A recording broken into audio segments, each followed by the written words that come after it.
অনি এসেছে রাজন মানিকের স্টুডিও কাম বাসায়। এখানে অনির আসা নিষেধ। রাজন নিষেধ করে দিয়েছেন। অনি যেদিন তাকে ঘিরে অনির অনুভূতি জানিয়েছে সেদিন থেকেই নিষেধ। সন্ধ্যের মুখে অনিকে দেখে বিরক্ত হলেন তিনি। স্টুডিওতে শ্যুট চলছে। বেশ নামী নায়িকার এক্সক্লুসিভ ফটোশ্যুট হচ্ছে। স্বাভাবিকভাবে বেশ কয়েকজন বিনোদন সাংবাদিকেরও উপস্থিতি আছে। এই সময় অনি আসবে। ব্যক্তিগত আলোচনার জন্য স্টুডিওর সীমা পেরিয়ে ওকে নিয়ে পার্সোনাল অ্যারেনায় চলে যাবেন তিনি। তারপর এসব নিয়ে মিডিয়া পাড়ায় রসালো আলোচনা হবে। এসব ভেবেই বিরক্ত হচ্ছেন রাজন। উনি চুপ করে বসে কাজ দেখতে থাকলো। ওর শান্ত হয়ে বসাটা রাজনকে ভাবালো। স্বাভাবিক অবস্থায় অনির হাত পা চলতে থাকে, এটা ধরে সেটা নাড়ে। একেবারে কিছু না হলেও হাতের আঙুল মটকাবে, নইলে পা নাচাবে। চুপচাপ থাকলেও অনির চোখে মুখে অস্থিরতা। চলমান কাজ অ্যাসিস্ট্যান্টকে ট্রান্সফার করে অনিকে ভেতরে ডাকলেন রাজন। ধীর পায়ে হেঁটে এসে অনি স্টুডিও পার হয়ে বাসার স্পেসে ঢুকে গেল। রাজন কফি মেকারে নিজের জন্য কফি করতে করতে অনিকে জিজ্ঞেস করলেন, কি অবস্থা অনি, কফি চলবে? অনি না বোধক মাথা নাড়ালো। গরম কফির কাপ হাতে নিয়ে রাজন অনির পাশে বসতে বসতে বললেন, কি সমস্যা?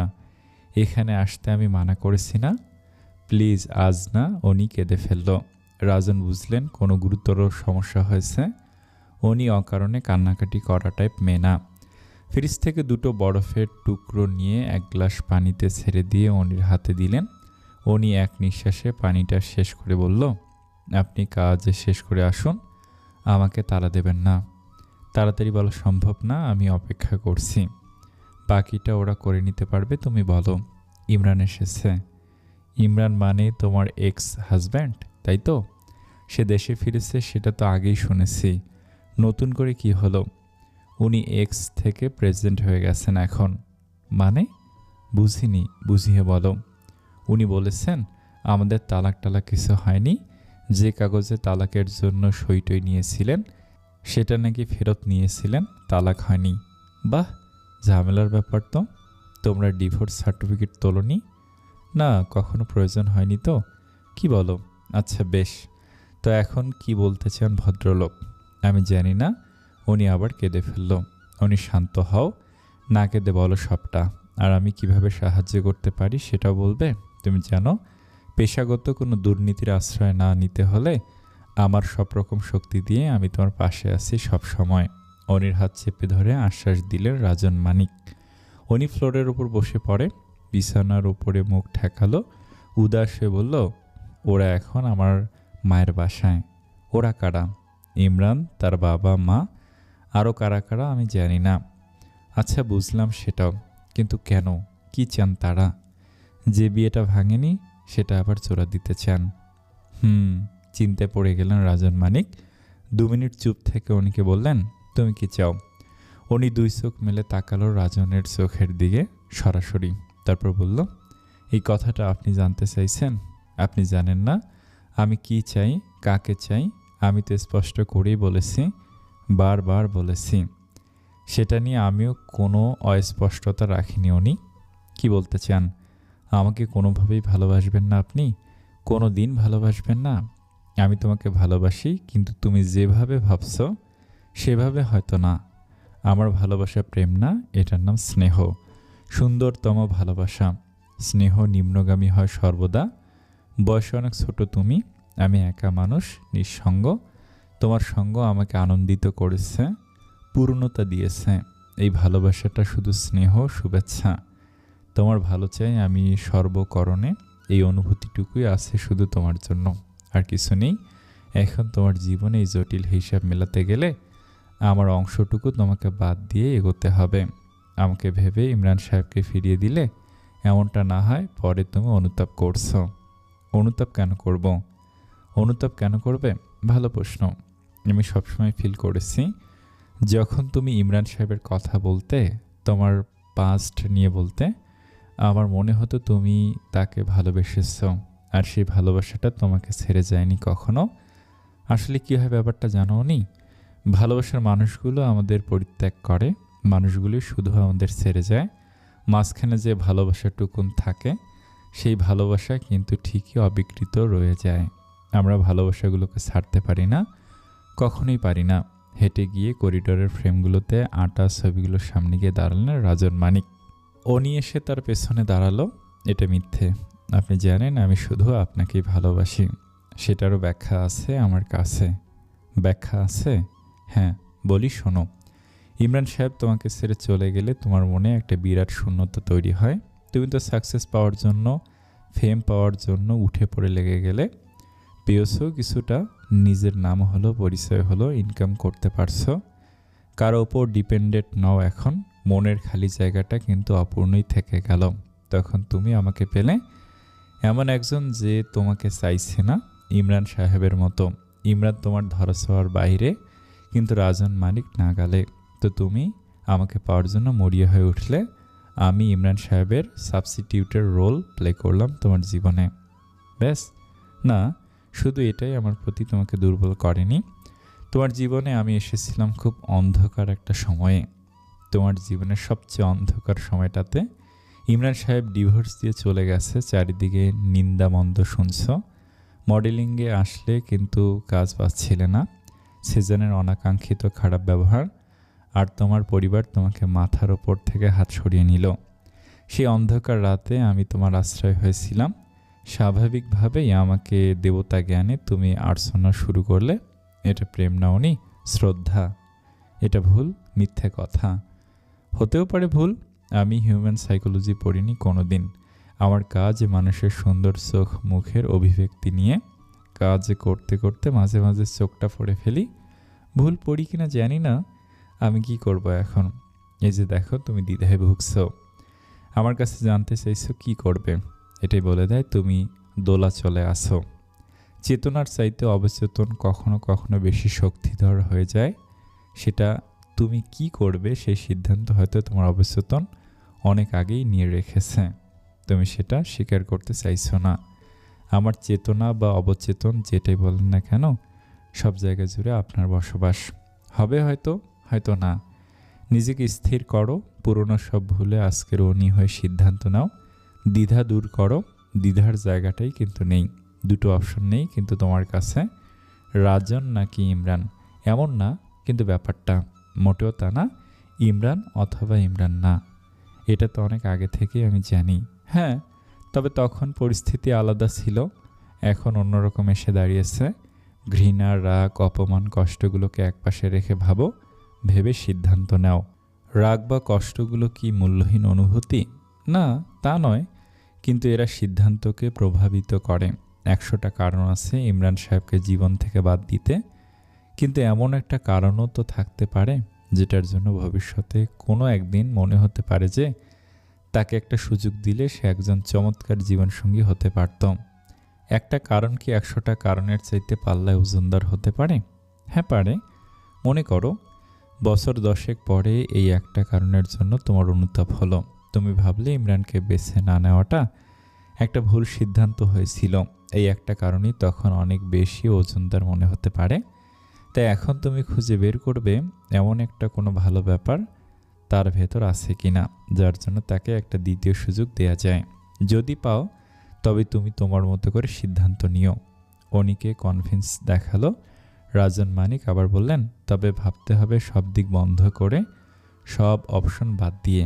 একটাই ভাবনা, ইমরান অথবা ইমরান নয়। ওকে? অনি হ্যাঁ সূচক মাথা নাড়ল। তো ইমরান সাহেব, মনে করুন এইসব কিছু হয়নি। উনি পাগলের মতো নিজেকে প্রমাণ করতে উঠে পড়ে লাগেনি। গিয়েও অযোগ্য তকমা মুছে ফেলার জন্য রাতারাতি নামি কেউ হয়ে ও যে এলেবেলে কোনো মেয়ে না, এটা কোনো একজনকে দেখিয়ে দেওয়ার জন্য নয়। অন্যায় দেখেনি। কিভাবে? শুধু কিভাবে সাফল্য পাবে সেটাই করেনি রাত দিন ধরে। ভেবে নিন এসব কিছু হয়নি। 15 বছর বয়সের একটা মেয়ে বিয়ের পরদিন যে জানলো মাত্র বিয়ে হয়েছে, যার সাথে সে তাকে ডিভোর্স দিয়ে দিয়েছে। কি কারণ? সে মেয়েটার নাকি স্বামী ব্যক্তিটার বিরাট যোগ্যতার সাথে ম্যাচ হয় না বলে। এখন মেয়েটার কি করা উচিত বলেন? কিন্তু ডিভোর্সটা তো হয়নি। আহ, বয়সে কত বড় আপনি, অথচ নিতান্তই বালক সুলভ কথা বললেন। সেটা তো আপনার ভার্সন বা নতুন। আচ্ছা বাদ দেন, মেয়েটির দিক থেকেই আবার ভাবি। তালাক পাওয়া মেয়েটি এবার অপমানে কষ্টে এতটুকু হয়ে গেছে। সারাদিন সারা রাত সে কাঁদে। তো টিপিক্যাল অভিভাবক হয়ে আমরা কি করতে পারি? না, এমনি এমনি, তবে আমরা ধরে নিই এমন হয়েছে। আমরা আবার অনিকে বিয়ে দিয়েছি। ডিভোর্সি মেয়ের খুব ভালো বিয়ে এই সমাজে হয় না।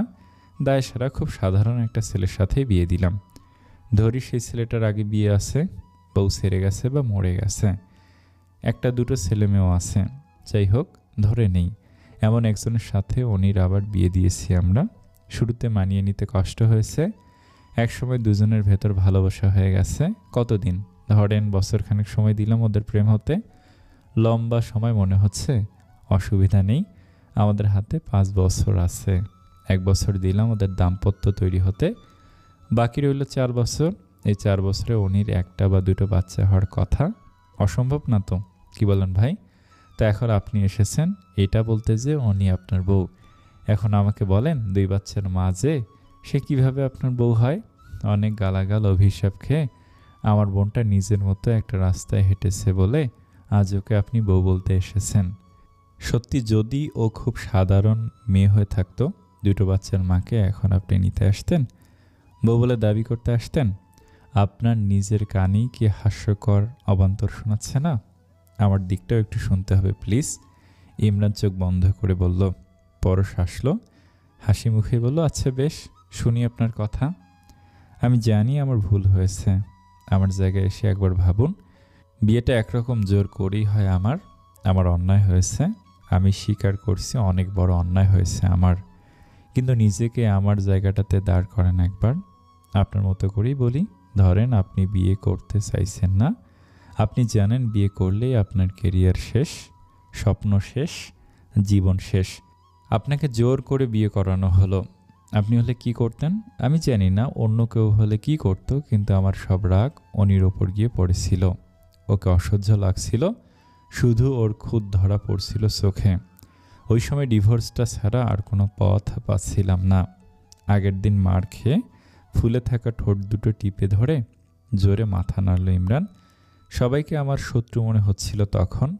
আমার বাবা মা উনি সবাইকে শত্রু ভাবছিলাম। কিভাবে পালানো যায় এদের থেকে সেটাই ছিল শুধু আমার মাথায়। আর পালানোর আগে অনিকে মুক্তি দিয়ে যেতে চেয়েছিলাম, যেন আমার প্রতীক্ষায় না থাকে। এটা আপনার আর আপনার পরিবারের ভেতরকার সমস্যা।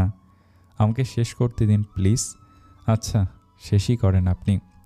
পরশের কথার খোঁচাটা আমলে নিল না ইমরান, বলতে থাকলো, আমি রাগে ক্ষোভে অনিকে ডিভোর্স পেপারে সই তো করালাম, কিন্তু তারপরে আমার মনে হতে থাকলো উনি একটা চমৎকার মেয়ে, ওর সাথে জীবনের পথ চলা সুন্দর হবে। আমি পাগলের মতো ছুটে গিয়ে ডিভোর্স নোটিশটা ফিরিয়ে নিয়ে এলাম। আর তারপর আবার আমার মনে হতে থাকলো উনি আমার সাফল্যের পথের অন্তরায়। ও আমাকে একটু একটু করে আটকে ফেলছে, আমার লাইফ গোল থেকে আমাকে সরিয়ে ওর দিকে টেনে নিচ্ছে। বাহ, আপনার তো খুব দ্রুত বেগে মুড চেঞ্জ হয়। পরশের কটাক্ষ গায়ে মাখল না ইমরান।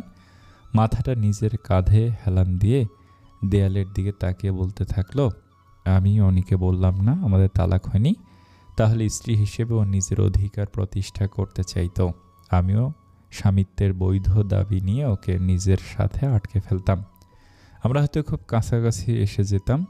আমাকে বেঁধে ফেলেছিল ও, আর একবার ও জেনে ফেললে আমাকে আরও বেশি জাপটে ধরতো। আমি ওকে ছেড়ে যেতে পারতাম না, এমনটাই মনে হয়েছিল আমার। তাই ভেবেছিলাম জাপান গিয়েই বলবো। সবাই যখন আমার কাছে জবাব চাইবে তখন সত্যিটা বলে দেব। বললেন না কেন? নড়েচড়ে বসলো পরশ। একেবারে আসল জায়গায় এসে গেছে আলোচনা। ঘরে সবার মুখ সিরিয়াস, ইমরানের দিকে তাকিয়ে আছে সবাই। জাপান যাওয়ার পর কেউ আমাকে কিছু বলল না, না আমার মা, না আপনাদের বাড়ি থেকে কেউ। আমি ভাবলাম উনি কাউকে কিছু বলেনি, ডিভোর্সের কথাটা কেউ জানে না। উনি যেখানেই আছে আমার স্ত্রীর পরিচয়টার সাথে আছে। সবাই চূড়ান্ত হতাশ হলো ইমরানের উত্তরে। যুক্তিসঙ্গত উত্তর আশা করেছিল সবাই। তুই এটা কিভাবে ভাবলি? তোর কেন মনে হলো উনি আমাদের কাউকে কিছু বলেনি? সাইদা এবার রেগে গিয়ে প্রশ্ন করলেন। ছেলের বোকামি আর হজম হচ্ছে না তার। ইমরান মুখ নামিয়ে আসতে উত্তর করলো, আমি ভেবেছিলাম উনি বাচ্চা মেয়ে, ও তালাকের কিছু বোঝেনি তাই কাউকে কিছু বলেনি। পর শব্দ করে হেসে ফেলল। 5 বছর ইমরান সাহেব, 5 বছরে ওই বাচ্চা মেয়েটার বাচ্চার মা হয়ে যাওয়ার কথা। আপনার এটা একবারও মনে হয়নি? সত্যি বলতে কি, এসব ভাবনা স্বপ্ন আমার মনে আসেনি। উনি আছে, আমার আছে, এটা ভেবে নিশ্চিন্ত হয়ে আমি পড়াশোনায় মন দিয়েছিলাম। মাশাআল্লাহ, আপনার ভালোবাসা। এত ভালোবাসা নিয়ে একবারও উনির সাথে কথা বলতে ইচ্ছে হয়নি, ওকে দেখতে ইচ্ছে করেনি। করেছে, কিন্তু পরে ক্ষতি হবে ভেবে আমি জোর করে সেসব মাথা থেকে দূরে সরিয়ে রেখেছিলাম। পরশ নিজের উড়ুতে 2টো চাপড় মারল, তারপর হাত দিয়ে কপালটা চেপে ধরে বলল, মার্কেটিংয়ে যারা জব করে ধরে নেওয়া যায় তারা খুবই স্মার্ট। খুব চতুর না হলে এই প্রফেশনে সাইন করা যায় না। আমার এক পরিচিত লোক আছেন একটা ফার্মাসিউটিক্যালের মার্কেটিংয়ে। উনি বলেন, মানুষ চড়ায় ভাত খাই আমরা, মানে মার্কেটিং পেশার লোকেরা। আপনার অবস্থা দেখে মনে হচ্ছে সেই মাসিমারা কেরানির মতো মাসিমারা ছাত্র আপনি। শুধু বই মুখস্থ করেছেন, পরীক্ষার খাতায় উগড়ে দিয়ে ভালো রেজাল্ট এসেছে, কিন্তু আসলে শেখেননি কিছু। মার্কেটিংয়ের ছেলেদের চিন্তাভাবনা এতটাই গর্ধব টাইপ হতে পারে, এই কথাটা খুব মার্কেটিং করেও আপনি কাউকে বিশ্বাস করাতে পারবেন না। সাইদার চোখ কটমট করে ইমরানের দিকে তাকালেন। আব্দুল মজিদ সাহেব তাড়াতাড়ি করে পরশকে বললেন, বাবা তুমি বয়সে অনেক ছোট, ভুলগুলো আমাদের দিক থেকেই হয়েছে, আমরা নাক কান মলে স্বীকার করছি। এখন এই পাগল দুটোকে মিলিয়ে দাও।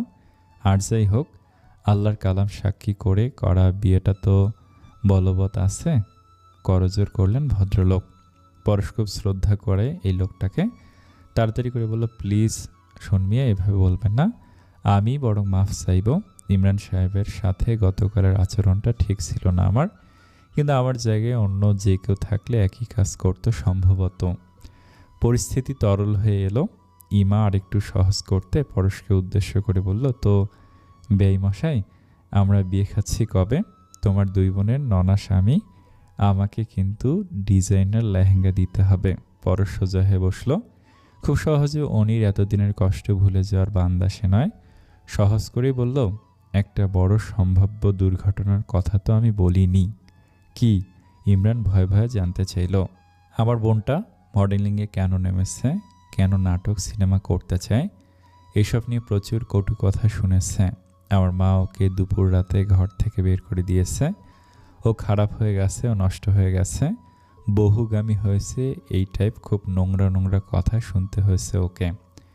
সবাই পরিত্যাগ করেছে অনিকে, গালাগাল দিয়েছে, বাজেমের তকমা দিয়ে দিয়েছে, কেননা মেয়েটা প্রচলিত পথে হাঁটেনি, 8-10টা মেয়ের মতো ঘরের কোণায় লুকিয়ে কাঁদেনি, তালাকের অপমানে লোকচক্ষুর অন্তরালে চলে যায়নি।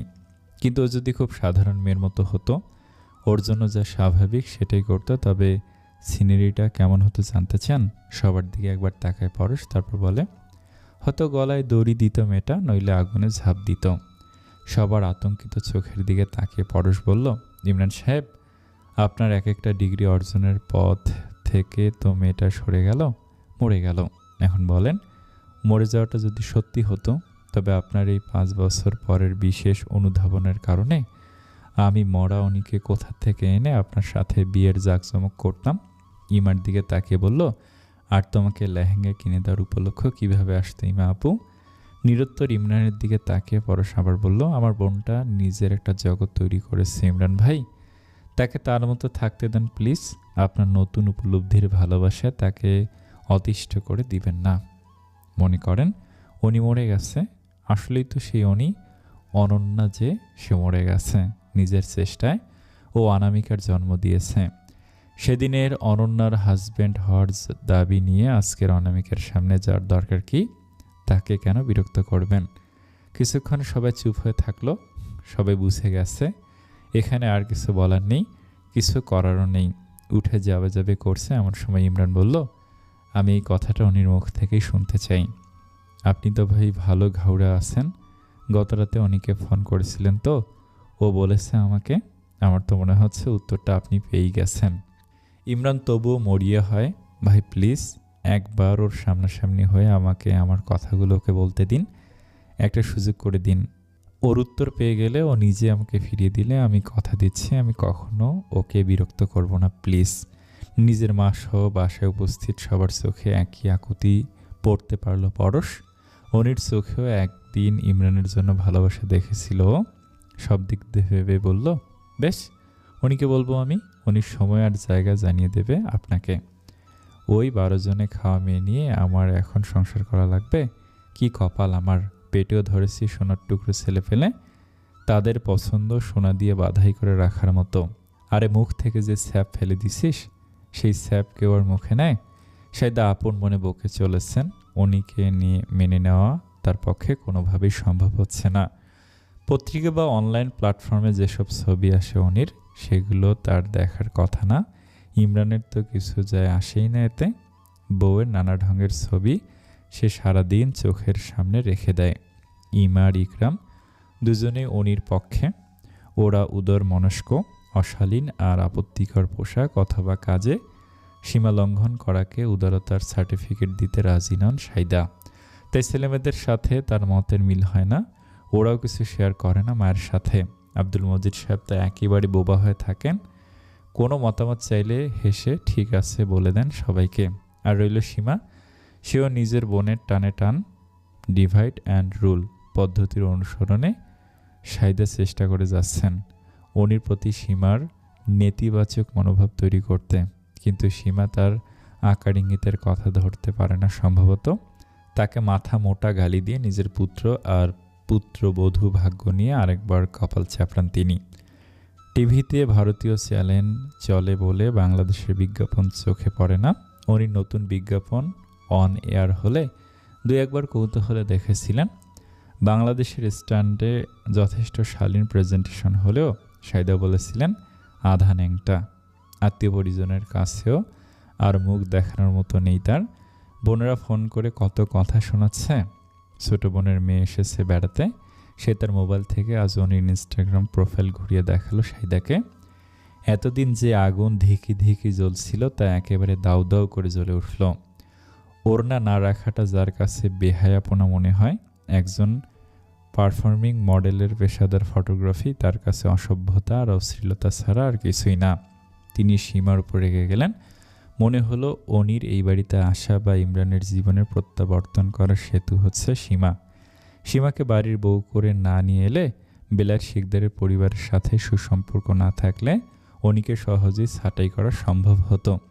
তাই সকাল থেকে তিনি সীমাকে নিয়ে পড়েছেন। অনিকে সূত্র ধরে সীমার পুরো পরিবার পারিবারিক শিক্ষা নিয়ে কথা বলতে শুরু করেছেন। সীমা অনেকক্ষণ চুপ করে শুনে, তারপর উত্তর না করে পারল না, ফট করে বলে ফেলল, আম্মা এখনও সময় আছে, বড় ভাইয়াকে বোঝান উনি অনির মতোই থাকুক। তোমাকে কথা বলতে বলি নেই, সে আমি কি করব আমি বুঝবো। অসভ্য মেয়ে, আমি কি করব তুমি শিখাবো আমাকে? না আম্মা, আপনাকে শেখাচ্ছি না, দেখেন আপনি ওকে আনতে নারাজি, আর ওকে অনেক বুঝিয়ে শুনিয়ে বড় ভাইয়ের সাথে দেখা করতে রাজি করানো হয়েছে। দুজনের কথাবার্তায় যদি মিল হয়ে যায় তাহলে আটকানো কঠিন হবে। এই বেলা দুজনের দেখা হওয়ার আগেই থামিয়ে দিন। সে আমি তোমাদের পরিকল্পনা কিছু বুঝি না ভেবেছ? মানে আমরা কি পরিকল্পনা করলাম? আর আমরা মানে কারা? তোমার ওই বোন আর তোমরা সবাই সবাই ষড়যন্ত্র করো। এত বড় চাকরি নিয়ে আসছে ইমরান, লোভে পাগল হয়ে গেছে সবাই।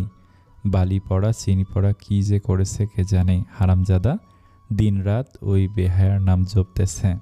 সীমারও বয়স কম, বোনের সম্পর্কে আজে বাজে কথা শুনে শুনে মনে মনে বিরক্ত ও বলল, কে চিনি পড়া খাবে আম্মা? উনি?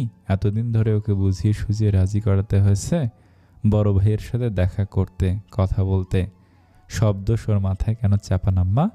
অথচ পুরো ব্যাপারে ওই সবচেয়ে নির্দোষী। হ্যাঁ, শিশুও বুঝিয়ে রাজি করাতে হয়েছে। নাটকে নেমে নাটক করে। আমি আর কিছু বুঝি না মনে হয়।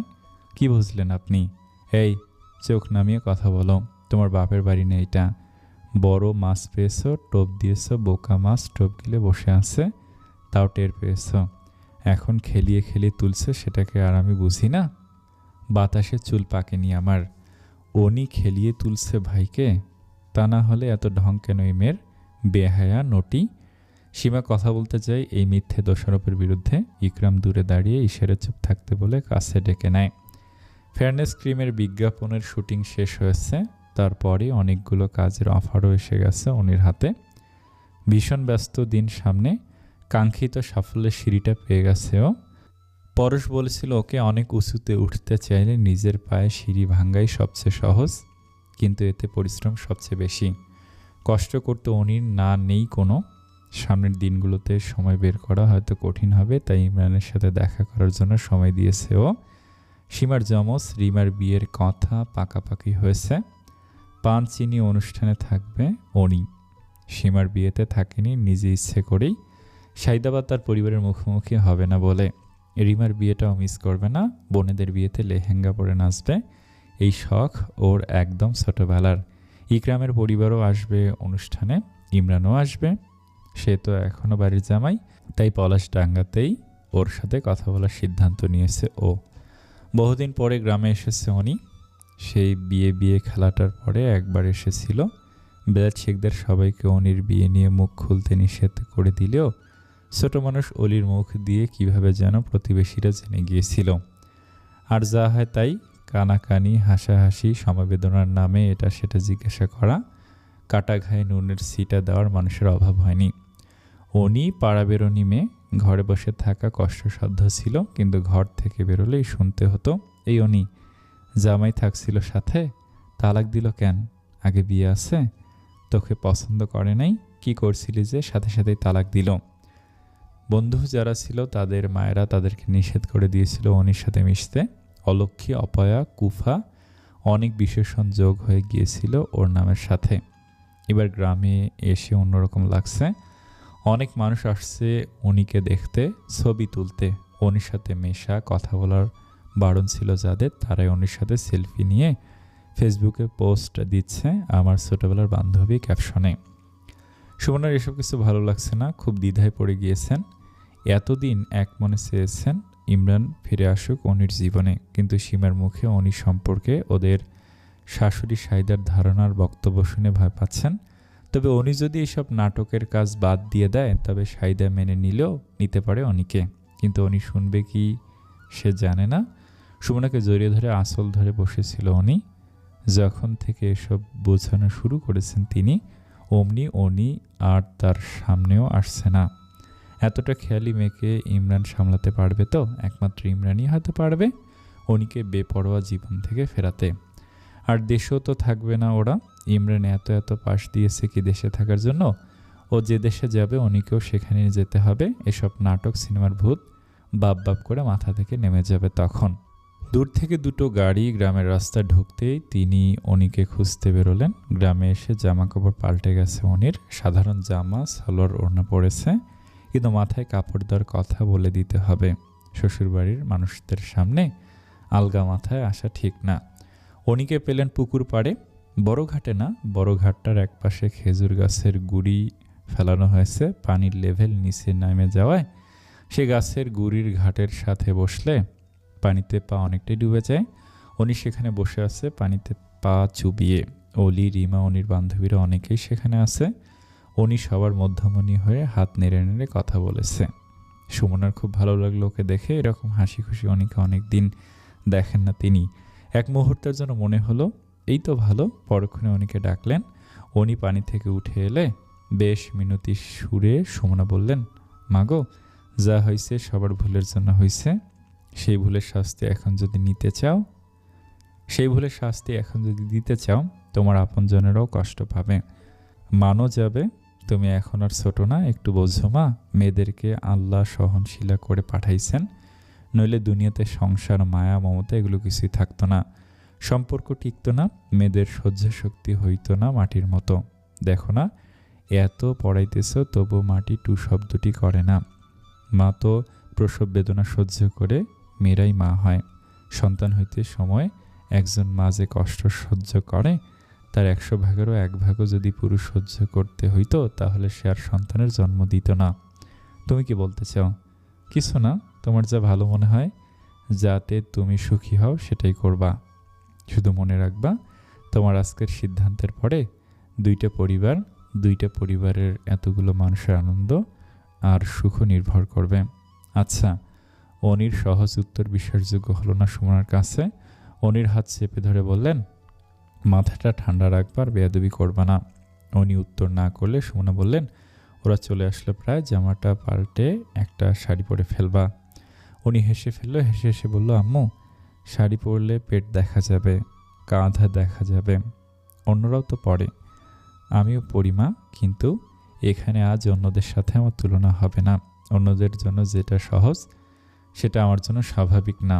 অন্যরা শাড়ি পরলে কোমর দেখা গেল দোষ হবে না, কিন্তু আমার ঘোমটা খুললেও বেপর্দা মনে হবে। আচ্ছা আচ্ছা, শাড়ি না পরো, মুখে একটু সাজো। আমার সাজগোজ করা হাজার হাজার ছবি আছে, তুমি দেখবা মা। সেসব আর আজকের দিন আলাদা না। আলাদা না, আমার কাছে আলাদা না। তোমার কথা শেষ হয়েছে মা? শেষ হলে যাও, মেহমান নওয়াজি করো। সুমনা চলে গেলেন। অনিকে শান্তই দেখাচ্ছে, রাগিয়ে দিতে চাইলেন না। তাছাড়া অনির বড় চাচা অনেক বুঝিয়েছেন ওকে। আল্লাহ ভরসা বলে মনে মনে বললেন, আল্লাহ যেটা অনির জন্য ভালো হবে সেই সিদ্ধান্তই আজ ওকে দিয়ে নেওয়াও তুমি, আর কোনো নালিশ নেই।